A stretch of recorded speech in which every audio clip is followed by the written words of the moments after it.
Olá, amados de Deus.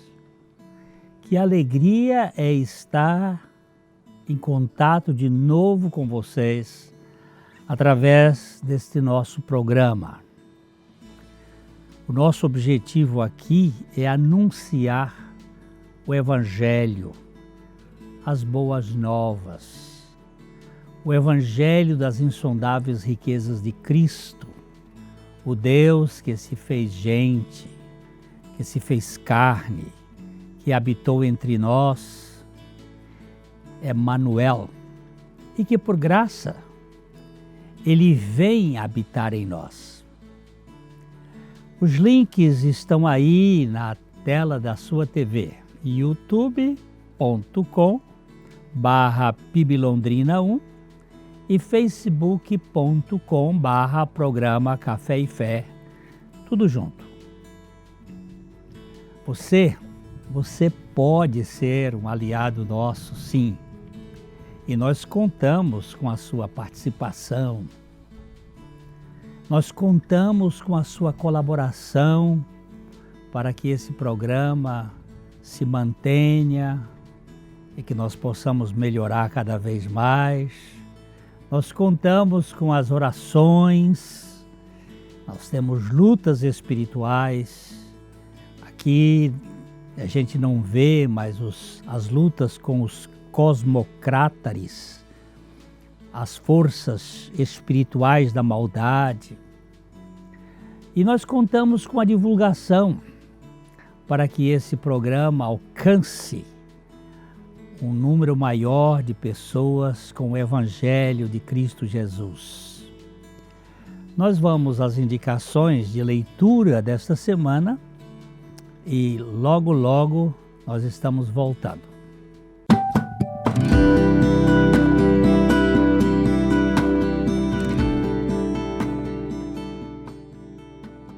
Então, hoje eu quero colocar aqui para a sua estante esse livrinho que eu escrevi há algum tempo, As Bênçãos na Aflição. Nós vivemos num mundo caído, num mundo cheio de problemas. Nós passamos por desertos, nós passamos pelos vales sombrios, nós temos as tentações, os espinhos, as feridas. Ninguém está isento de aflições. E ou podemos viver chorando, lamentando, resmungando, choramingando, ou podemos viver vendo cada uma dessas circunstâncias como bênçãos que Deus trabalha na nossa vida para tirar os excessos que estão aí causando tanto peso no nosso modo de andar.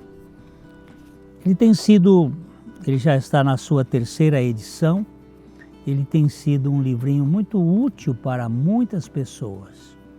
Deus tocou muito em mim porque foram momentos em que eu estava sofrendo dificuldades, passando por algumas crises, e a gente só pode abençoar alguém quando você, passando por aquela crise, você foi tratado por Deus. Então nós indicamos aqui As Bênçãos na Aflição como uma leitura que pode ajudar você nesse tempo de crise, para a glória de Deus.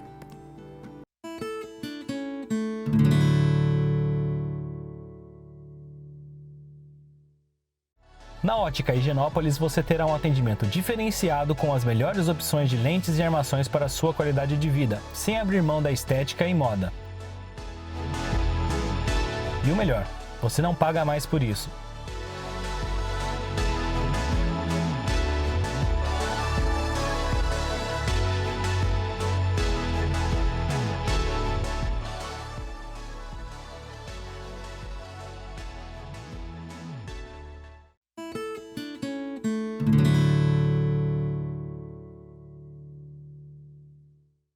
Hoje nós queremos falar um pouquinho sobre cuidado com o poder que ambiciona, que nos faz querer ser mais.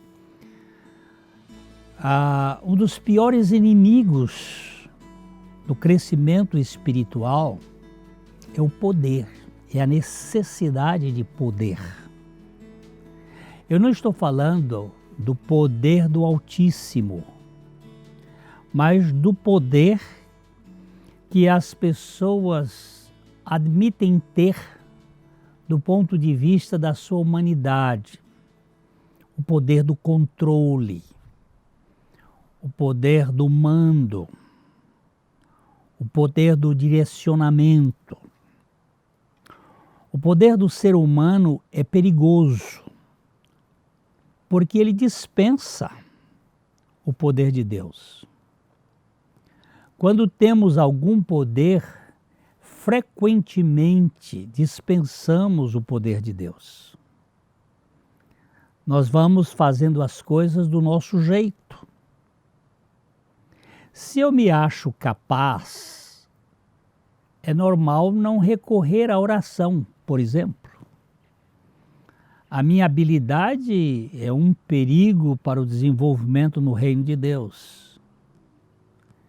Sem oração, não há dependência de Deus. E muitas vezes nós nos orgulhamos da nossa competência e nem vamos buscar diante do Senhor. E assim, sem oração, fica claro que as coisas que eu estou fazendo estão de fato sendo feitas na força da carne e não no poder do Espírito Santo. Eu tenho visto isso muitas vezes na minha vida, que eu assumo certas coisas e tento fazer do meu jeito. E eu vejo que isso, ainda que funcione, não tem relevância nenhuma para o reino de Deus. Jesus disse em Mateus capítulo 22, verso 29, ele disse aos fariseus: errais, não conhecendo as Escrituras, nem o poder de Deus. No reino de Deus, todo o poder executivo tem que ser divino. Não a nossa carne, não a nossa força, não o nosso talento em si, mas os dons espirituais. Quando Jesus disse: vocês erram não conhecendo as Escrituras, nem o poder de Deus. O salmista, ele afirmou no Salmo 62:11, uma vez falou Deus, duas vezes ouvi isto, que o poder pertence a Deus. Se nós formos pensar, até o nosso poder, se nós formos levar isso em consideração, depende de Deus. Ele precisou escutar duas vezes o salmista. Ele precisou escutar de fora para dentro e de dentro para fora. O poder pertence a Deus. Quando Moisés quis fazer a obra de Deus na força da sua carne, o Senhor o colocou em quarentena no deserto para o esvaziar de toda presunção. Durante 40 anos, Moisés foi desconstruído de todo o seu conhecimento adquirido na Universidade do Egito. Ele precisou ser desmontado de sua prepotência. Moisés foi criado na casa da filha de Faraó, no palácio. Ele foi educado na melhor escola do Egito antigo.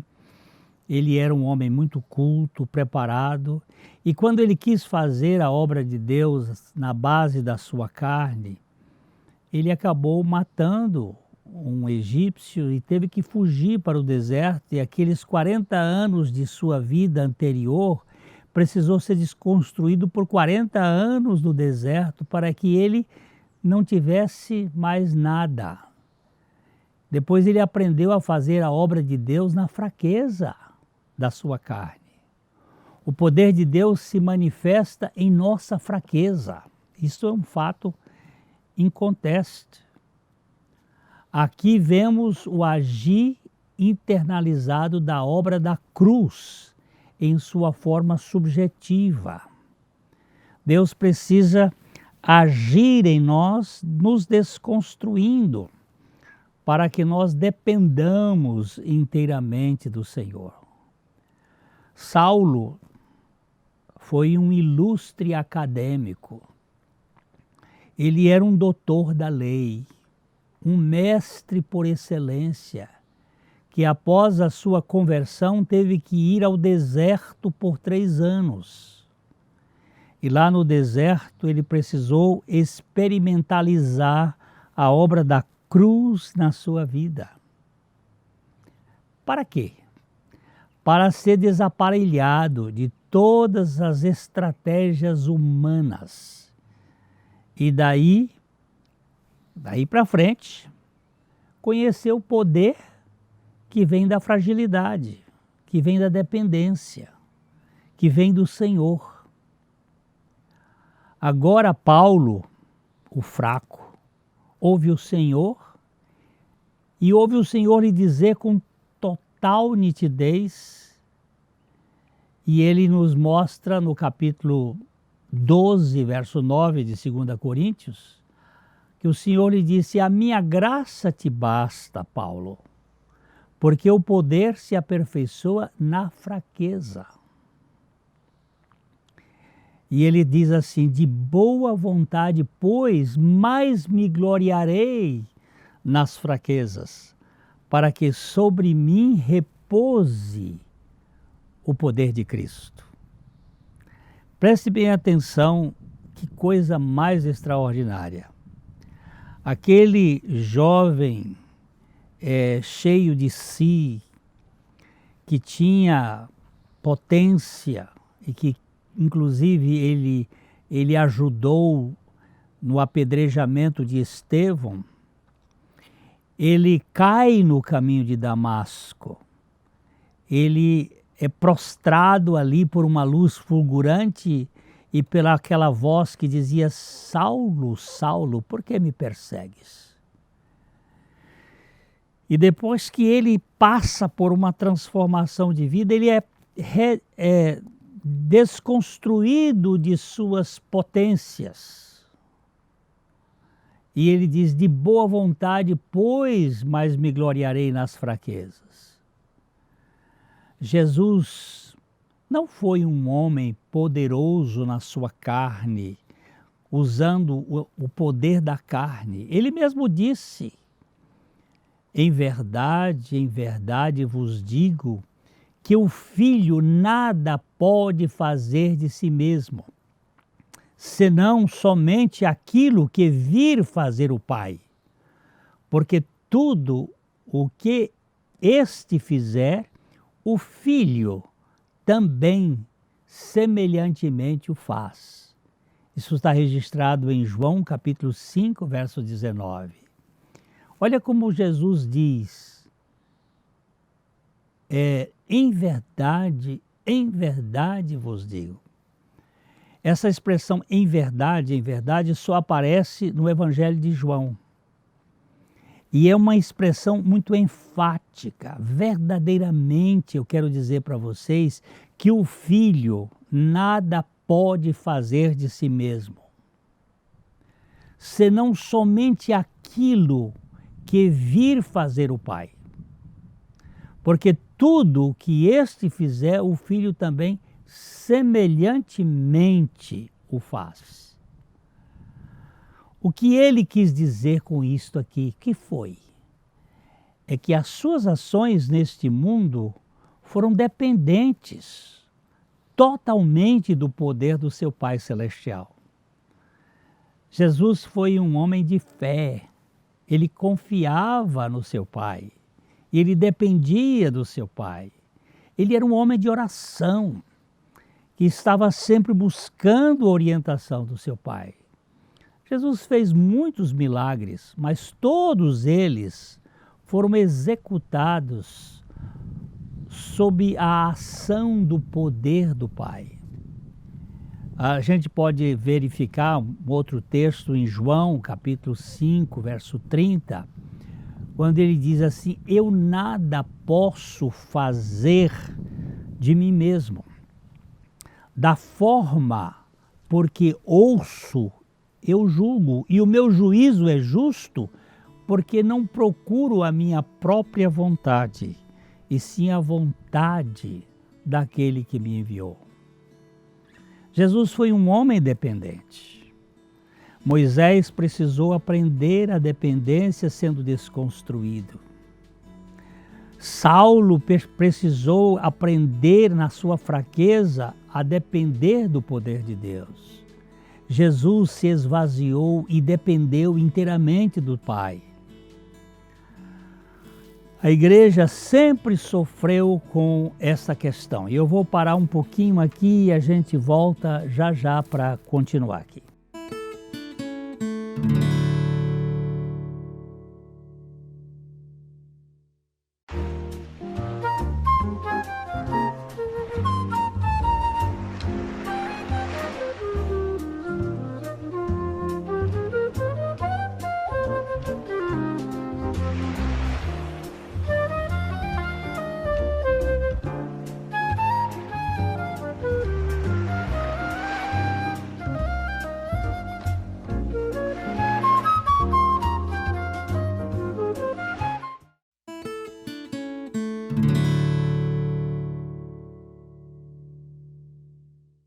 Eu estava dizendo que a igreja sempre sofreu com a origem da questão do poder. De onde vem o poder que faz as coisas acontecerem no âmbito da comunidade? De Deus ou da carne? Vem de Deus ou de mim? É Deus que está fazendo ou sou eu com a minha capacidade, habilidade? Quando é de Deus, o instrumento usado se oculta quebrantado, ainda que alegre por Deus ter usado, mas ele não procura ser a peça principal. Nenhum vaso que Deus usa se exibe ou se promove. Ele sempre sai de cena e aponta para Deus. Quando é da carne, surge todo tipo de artimanha, pois a carnalidade se manifesta com a sua aspiração sutil de glória, de controle, de mando. Jesus foi tentado por Satanás na sua performance, quando esteve no pináculo do templo, sendo provocado a exibir a sua fé num espetáculo bizarro. Jesus foi tentado. A natureza humana não se conforma com um lugar comum e sempre se mostra ambicionando a distinção. Eu sofro com isto. Eu carrego um corpo mortal, caído, com seus instintos e com suas ambições. Por isso eu preciso da cruz de Cristo diuturnamente. A coisa é muito séria. Só o poder de Deus é capaz de desmontar a necessidade de projeção que o ser humano tem no convívio com as outras pessoas. Nós temos essa dificuldade, até o modo de vestir, no modo de falar, no modo de comer, nós queremos mostrar para os outros que somos melhores. O poder da carne é inebriante. Eu me vejo frequentemente tentando ostentar algum poder e querendo me projetar nos bastidores. Eu vejo isto. Por isso eu clamo ao Senhor. Se a obra da cruz de Cristo não crucificar o nosso ego de fato, ele pode muito bem se disfarçar de morto no palco para o poder se manifestar nos bastidores. Eu posso dar uma impressão aqui que as pessoas até veem que eu me pareço humilde, mas por trás, por baixo dos panos, eu estou querendo projeção. O poder do ego vai sempre tecendo a sua trama, com sutileza, em busca da primazia. Assim, meus queridos, todo cuidado é pouco com o poder da carne. A carne é terrível. Ela se projeta, ela tenta sair pelos cantos para chamar a atenção, para demonstrar que foi ela que fez. Muitos de nós fingem que somos até humildes, só para poder exibir o poder invisível da nossa humildade. Precisamos ter cuidado com a humildade na vitrine. Uma vez eu contei aqui a história de um pastor que era considerado por toda a igreja como o homem mais humilde. E a igreja deu um dia lá, uma comemoração, uma plaquinha do The Best, em humildade, o mais humilde. E na semana seguinte a igreja tomou a plaquinha porque ele veio com ela pendurada na lapela do seu paletó, o mais humilde. Ora, como dizia Santo Agostinho, a humildade é uma qualidade que aquele que tem não sabe que tem, porque se ele souber, ele vai se orgulhar da sua humildade e aí bota tudo a perder. Martinho Lutero dizia: Deus cria a partir do nada.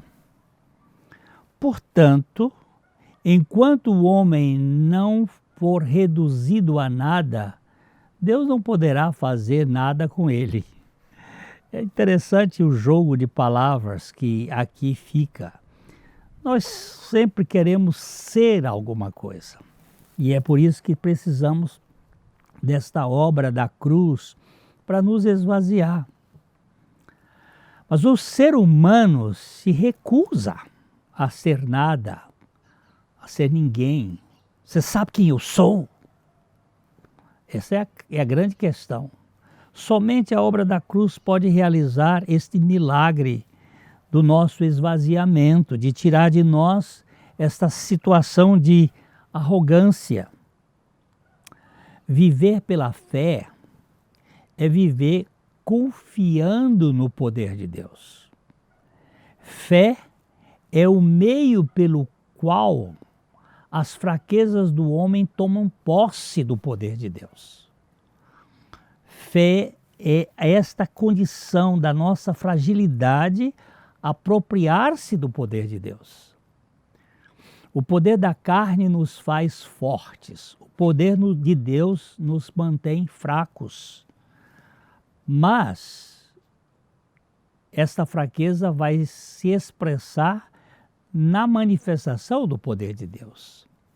Eu preciso desconfiar de todo o poder que me quer projetar e confiar no poder que tem como objetivo glorificar aquele que é detentor de todo o poder. Eu preciso disso. Eu acho que você também precisa. Senão você fica insuportável.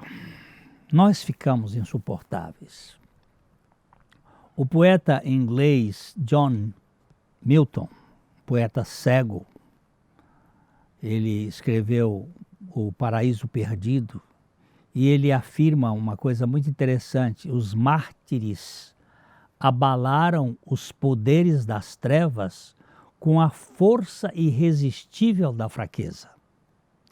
Os mártires abalaram os poderes das trevas com a força irresistível da fraqueza.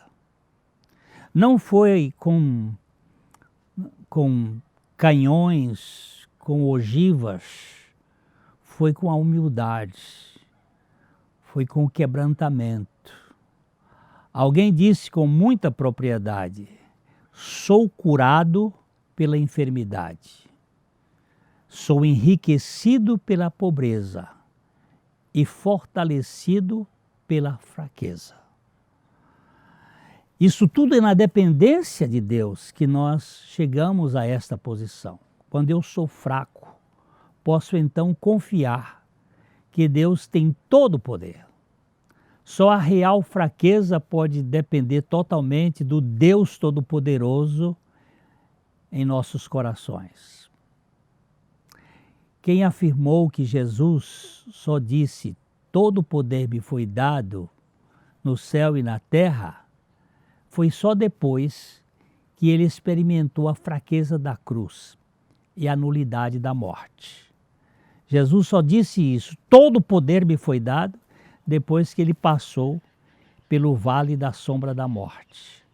O poder da carne é inebriante, mas anula o poder de Deus na nossa vida. O poder de Deus nos aniquila, mas exalta Cristo em nosso ser. Qual o poder que você gostaria que se manifestasse em sua existência? O seu ou o de Deus? O seu pode lhe manter exaltado aqui na terra, mas só o poder de Deus fará Cristo exaltado em você aqui e na eternidade. Mas o poder de Deus fará Cristo exaltado em você aqui e na eternidade quando você depender inteiramente da suficiência de Cristo.